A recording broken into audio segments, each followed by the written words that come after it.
first season of SKS webinar series with industry expert. I, Rashmi Sangani, Chief Operating Officer at SKS Enterprise, is here with our first industry expert, Mr. Vishal Lodha. By profession, Mr. Vishal holds more than 11 years of work experience. He currently serves as a director and board member of a Norwegian company, EFD Induction. By qualification, he holds a degree of Chartered Accountant, a Certified Fraud Examiner, and a Certified Information System Auditor. His broad expertise in the manufacturing sector will help today's viewers understand the impact of COVID-19 on the automotive industry. Without further ado, we turn the time over to Mr. Vishal. Hey Vishal, thank you for joining us today. Thank you, Rashmi, for having me on this webinar. Great. So, Vishal, before we move into more industry-specific questions, would you like to let our viewers know something about your professional journey so far? Sure. I'm a chartered accountant by qualification, and I have spent a large part of my career as a consultant in a Big Four organization. I have worked with KPMG and EY, and after working in Big Four for almost 7 years, I made a move to industry. I am right now working with EFD Induction as Deputy Managing Director and taking responsibility for all the functions within the organization. Great, Vishal. That was good to know from you about your journey as a CA and then moving to EFD. So Vishal, to start with the first question, I would like to ask you the most asked question these days. So can you tell our viewers what are your thoughts on COVID-19 and its impact on the economy? Sure. I think it's a very popular question these days. Corona or COVID-19 does not need any introduction. It's a pandemic that none of the current generations are familiar with. It has reached all continents today except probably Antarctica, and it has shuttered businesses across the globe. From an economy point of view, it's come at a very bad time. The global economy was already struggling due to slow growth, trade wars, and geopolitical tensions. Back at home in India, the Indian economy also reported its lowest GDP growth of 4.7% in almost 7 years in Q3 of financial year 2020, which is the quarter ending 31st December 2019. With COVID-19, the hopes of an economic revival are temporarily dashed. We have seen various estimates from various institutions, some predicting India's GDP growth to fall to 1% to 2% from approximately 5%, while the Confederation of Indian Industry, CII, has recently released a report where they are predicting a degrowth of 0.9% in its worst case scenario. So coronavirus is expected to have a very big impact on the global economy as well as the Indian economy. As of now, based on a UN report, it seems that only 3 economies are expected to have growth, which is China, India, and Indonesia, while rest of the economies globally are expected to experience recession. So as such, the global economy is expected to be in a recession.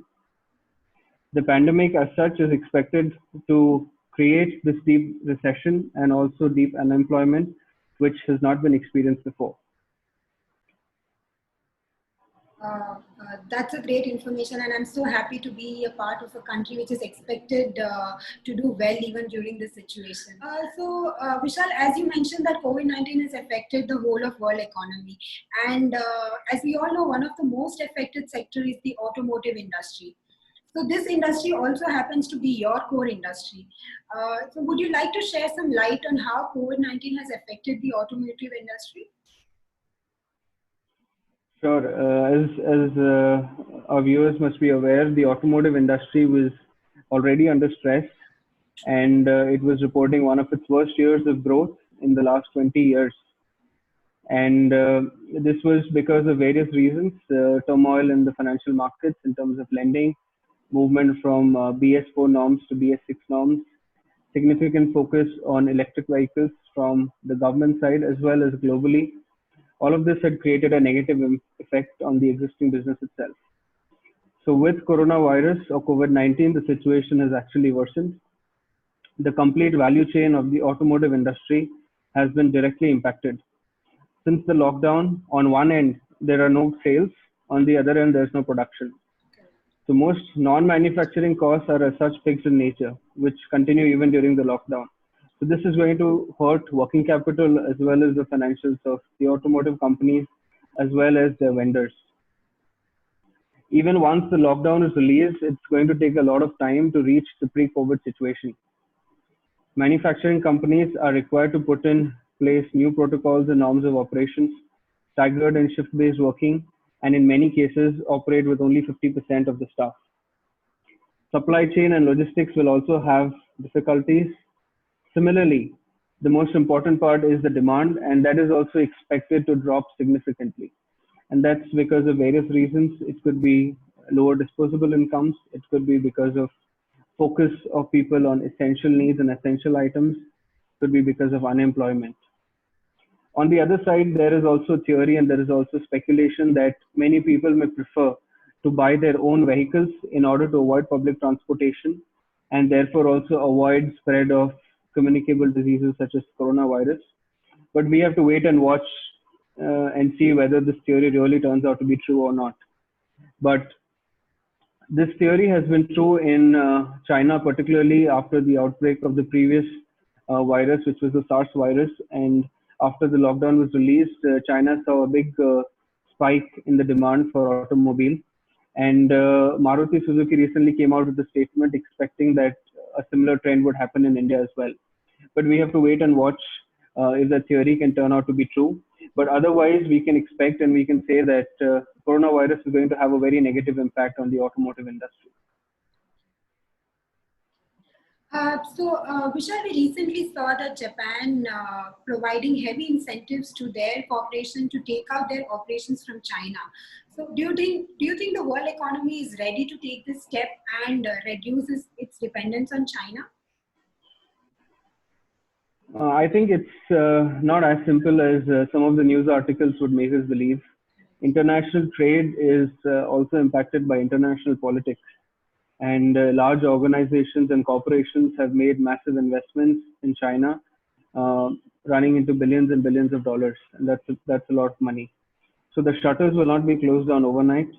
And apart from that, I think we also have to acknowledge that China is not just a manufacturing hub, but it is also one of the largest markets in the world for goods and services that these large corporations manufacture. So that is going to be a big deciding factor as well for companies to decide whether they want to move out of China or not. However, the situation arising out of COVID does accelerate the momentum to diversify risks that was already created due to the trade war between US and China. Especially in the last 18 months, almost 200 companies indicated interest in setting up a base in India. And in my opinion, that should further accelerate because of coronavirus. There will be a clear momentum in organizations to diversify the risks and perhaps look at other options to set up their production bases. And some of the countries like India, Vietnam, and other ASEAN countries could benefit a lot from this particular approach. Now, specifically with respect to Japan, they have introduced a package of almost $2 billion to move production from China back into Japan.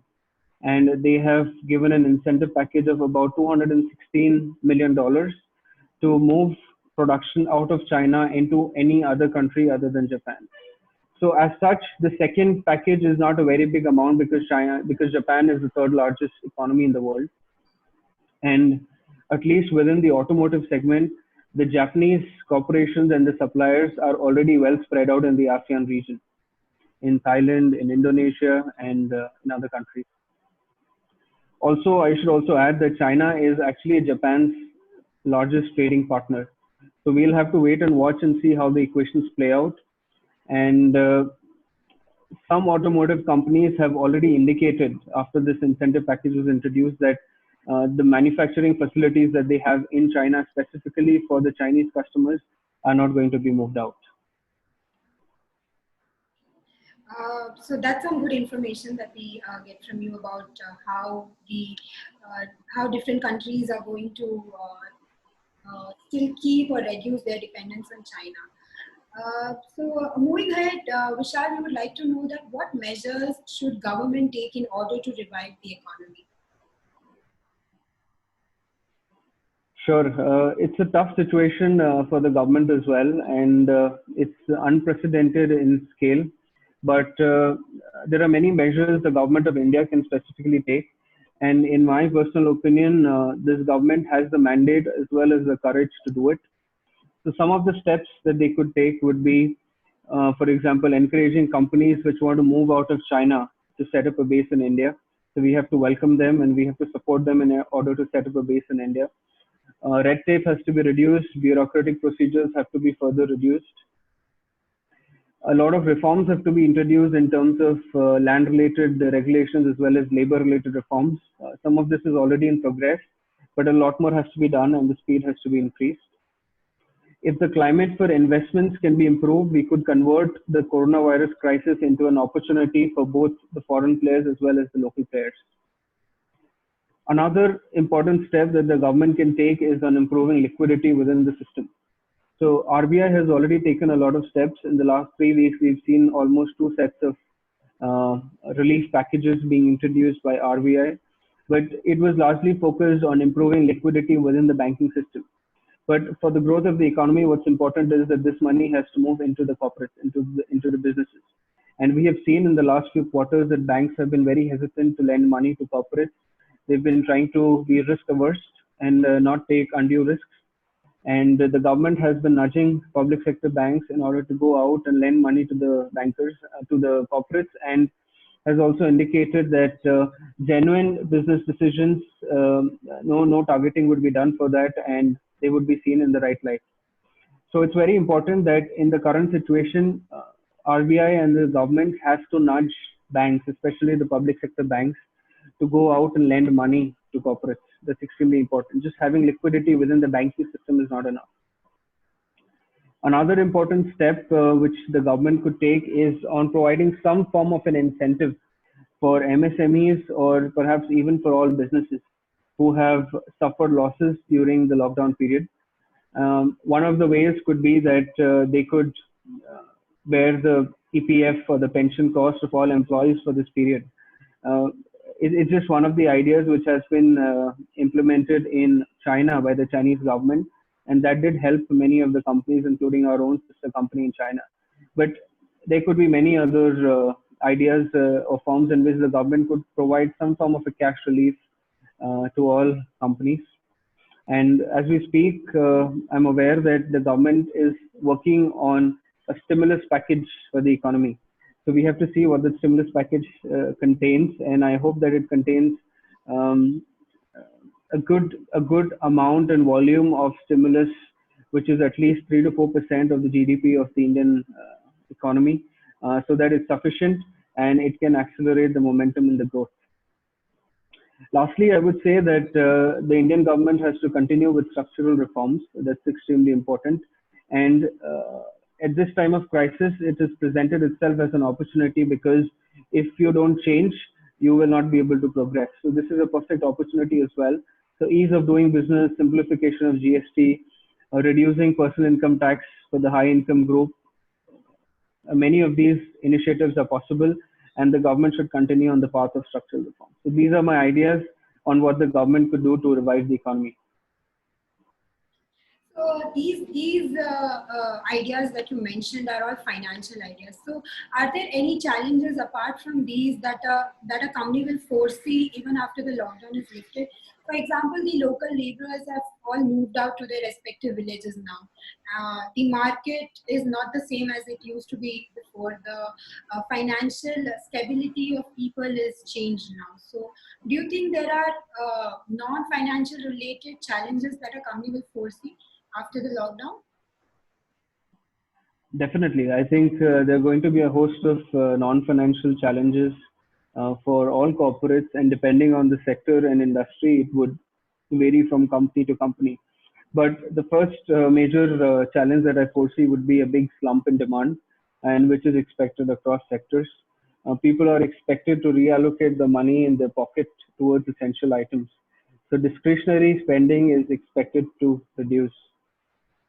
Secondly, I think availability of manpower, especially casual labor, could be a challenge in the short term because a lot of people have gone back to their native place, and many of them may be hesitant to come back and resume work from towns and cities because there is still no cure for coronavirus. So the risk still remains. Even now, I hear that there are many cases where trucks with consignments of goods have been left at the highways, and many of the drivers have left the trucks and have just gone back to their homes. And it's not going to change overnight. I think even when the lockdown is released, we are going to see similar challenges with the transportation and the logistics. We will also have to work towards adapting to a new work culture where we have to maintain social distancing, or we have to work in shifts, or we have to work from home. So this is going to have an impact, especially on the manufacturing sector, because where at any point of time, where, for example, we have about 120 or 150 workmen, and if we can operate with only 50% workmen at a time, and if you have to work on a staggered basis, so it's going to create a lot of administrative hassle. It's going to increase costs because we have to increase the number of buses that have to be run, and it's also going to increase responsibility on the organization. So I think coronavirus is going to be a key parameter in all decisions that organizations have to take, even once the lockdown is lifted. Many companies had to lay off their existing employees. They had to freeze new hirings. So are there any measures that the government can take to take care of especially the low earning and contractual workers? Yes, I think it's a difficult situation for the government of India because of the sheer size and diversity of the country. We're talking about a population of 1.3 billion people, out of which almost about 50 crore people are a part of the workforce. So it's a big population that we are talking about. And I think we must appreciate that the Indian government already took an unprecedented step by asking all companies to not hold back salaries or to not lay off people. Uh, they have also issued circulars and notifications asking companies to consider the staff who are absent because of COVID-19 to be deemed to be on duty under the Disaster Management Act. So this step is in itself a bold move, and it does not find any precedence or similarity with any other large country in the world. Even in the US, for example, the number of jobless claims now it seems to be at a record high in US history. Just till last week, the number of claims for unemployment benefits have been raised by over 22 million people, and that is expected to go up to 50 million people. So that's a lot of people who have lost their jobs and are now filing for unemployment related benefits with the US government. So contrasting that, in India, at least the government has taken it as a responsibility and has tried to create awareness and has tried to pass on that social responsibility on the corporates, on the management of organizations to not lay off people, because that would actually lead to aggravating the situation, right? So I think that's a very good move that the government has taken, and by and large, I see that most of the organizations have complied with this rule in both letter and in spirit. So most of the organizations that I'm aware have paid salaries, have not cut back any salaries. Of course, they are expecting to make some adjustments once the workforce is back, but that's okay. I think everybody is expected to cope up with or make some adjustments once business resumes as usual. But I think this step is in itself a fantastic step. But considering that we have a large population which is probably in uh,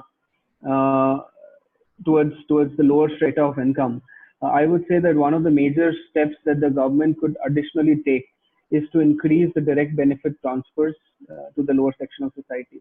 So already the government of India, as well as many state governments, have announced that they are going to transfer money directly to either farmers or to workers, etc., to different sets of people. And there have been different amounts, someone transferring 500 rupees a week, some 1,000 rupees a week, and so on and so forth. But I think the current infrastructure allows the government to transfer more money, to Jan account holders or to workers or other people. And this will ensure that people who are in the lower section of society, their basic needs are met. And from an economy point of view, this will also ensure that the demand continues, because these people constitute a major chunk of the population. So if they have the money, they can go out and spend the money. So it will also have some impact on the economy as well, some positive impact on the economy. So I think this is a major step that the government could take. So these are the steps that are that government is taking from the company perspective. So do you think the after the pandemic ends, or after there is some stability in this situation, uh, do you think the workers would like to come back to work, especially the manufacturing industries where they have to work with a lot of people at the same time? In corporate, the situation is a bit different. They are not so closely uh, related to each other in terms of working, but in manufacturing sectors it is not like that. They have to work together in one place at a time. So how do you think that is going to affect the manufacturing industry? Um, I think uh, I think it's going to have an effect both ways on the manufacturing industry, and it's going to depend from industry to industry. And specifically, if I have to talk about my organization, I am more or less confident that most of the people would want to come back and resume work, because people would have the confidence that the organization is taking steps to minimize the spread of COVID, and that is basically the basic hygiene steps that the government has asked us to take, which is to have sanitizers, cover your face with a mask, check the temperature on a daily basis. Um, the transportation, the bus should be occupied only to the extent of 50%, and if anybody is not feeling well, send them back home, etc. So uh, I think if workers have the confidence that their organization is going to take the steps that are necessary, then I think they would want to come back, because at the end of the day, it's their bread and butter, right? And uh, as of now, the economy is not such where it is a job seekers market. So if organizations are taking care of the basics, and uh, I think the workmen should come back to work. And I'm confident, as far as my organization is concerned, I expect that majority of the people would come back to work. Of course, there could be some delays in returning to work depending on the public transportation between cities and rules of traveling between states. But I'm confident that people would return back to work, at least in my organization. Great. So that is going to be my next question as to how EFD was coping with this situation when the workers come back to the workplace. So this is a great tip for our viewers that if you are running an organization, be it small or big, if you are putting across some confidence in your manpower, then they would definitely want to come back to you and work with you as usual, as if nothing had happened, and everything should work fine then. Vishal, since you are from the CA fraternity, do you think this pandemic will push to new age HR policies in the top four CA firms, like new age policies such as work from home, flexible working days, virtual meetings? So these things were not very usual before this thing happened, and Yeah. especially the financial organizations, they were not comfortable sharing the information outside the workplace. So do you think there will be a change in that uh, mindset? Um, that's an interesting question. For sure, there would be an impact on the way CA firms operate. Earlier, the preference always used to be for physical meetings. So even for small things, people would prefer to travel and talk face to face. But now a lot of those would be pushed to video meetings, and I think acceptability of that should be good, because even the other end, which is the clients of the CA firms, would also understand that it's good in the interest of safety of both the client as well as the CA firm that the travel is minimized. So I think that is a change that one could expect. Apart from that, I think travel would be minimized at least in the foreseeable future. Travel by air or by train or by public transportation, and this could save costs for the firms too. Firms could actually use this as an opportunity to cut down avoidable travel going forward. And of course, another impact that I do expect is that once the lockdown is lifted, even CA firms will have to follow the same norms which are laid down by the government for operations of commercial establishments, which is to maintain social distancing, operate at 50% of capacity, and work with limited people in offices, etc. So I think because of the same regulations, it could be that a lot of staff of CA firms could be asked to work from home or work on alternate days from offices. And over a period of time, I think this could lead to a change in the mindset that productive work can be done from home, and which is the most important mindset change that is really required. So I do hope that there would be some of these key takeaways for CA firms from this crisis. I hope too. Since I'm from the financial background, I used to face this difficulty when my organizations used to not understand the concept of giving the work from home option. Yeah. So I hope this change comes across. So just one last question, Vishal. The Yeah. manufacturing sector has contributed to about 2 to 2.5% of the GDP growth last year. So this year with COVID-19 affecting the worldwide consumption and manufacturing simultaneously, where do you see the Indian manufacturing industry for the financial year 2020, 2021? I think across all the sectors that are there, and if we have to classify it into sectors which have been hardly affected versus sectors which have been completely affected and partially affected, the food sector has not been affected much because the government allowed food sector to operate, and the travel sector has been completely affected, almost 100% down. And manufacturing sector, other than for essential services or for food, etc., has also been completely affected. So it's almost 100% dip in those specific sectors which are not allowed to operate. And even after the lockdown is lifted, it is expected that this quarter would most likely be a whitewash quarter because we've lost one full month, and we are expected to lose the next 2 months in this stabilizing. And even the quarter after this, which is Q2, is expected to be a limping quarter. So uh, I think it would be safe to say that if the Indian economy is going to come down by about 60% in terms of growth, if the growth is going to come down from about 5% to about 2% or even lower, then the manufacturing sector would have a majority of chunk in that percentage drop as well. So I would expect that the growth in the manufacturing sector could also drop by at least 50%. Right. So we have seen recovery in the passenger vehicle segment in the last few months, led by the new arrivals such as Kia Motors and MG with their new entries. So do you foresee the demand to pick up once the lockdown is removed? You mentioned earlier that in China we had seen that after the previous pandemic, there was a rise in automobiles demand. So do you see the same thing happening with such new entrants? Will it still attract the customers? Because these were attractive. The new entrants such as Kia and MG were attractive. A lot of people wanted to go and have those. They wanted to buy them. So do you feel that that interest is still going to stay?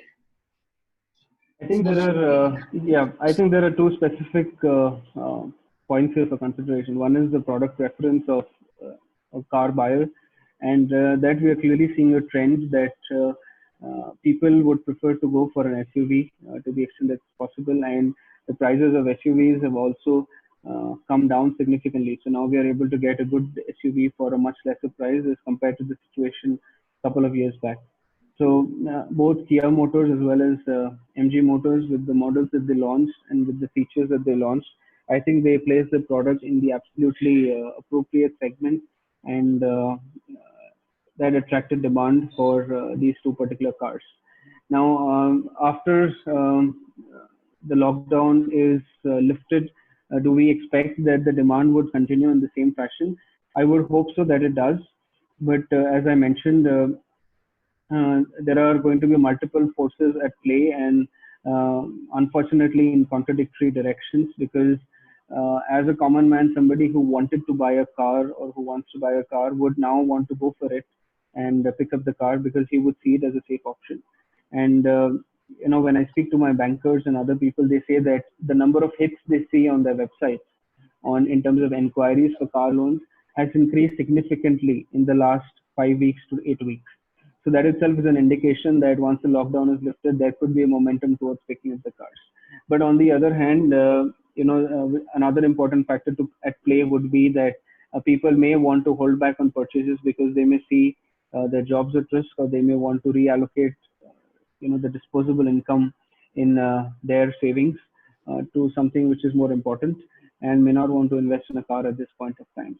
So both the factors could be at play, and in China the second factor was more dominant, and I would hope that even in India the second factor is more dominant, also because now during this lockdown we have moved into BS6 compliant vehicles. And before BS6 came into play, and when BS4 was there, one of the reasons for the slowdown was the changing norms. And there was confusion, there was speculation that BS4 vehicles will be not allowed to fly on road, and since it's going to be obsolete, there's no point investing, and so on and so forth. So now that we have BS6 vehicles, it does work in the favor of a positive momentum in the automotive sector. And also with the decrease in interest rates, also it's a positive momentum. So I would hope that it's on the positive side, but we'll have to wait and watch which of the theories finally prevail at the end of the day. Right. So I think that's about it with our industry-specific questions. It was that was a lot of information that our viewers can take back. I'm sure this gives a lot of clarity to them on the automotive sector. And we would like to end this session with a big thank you to you. Thank you for coming in, and thank you for sharing so much information with us. Thank you, Rashmi, for inviting me on this webinar.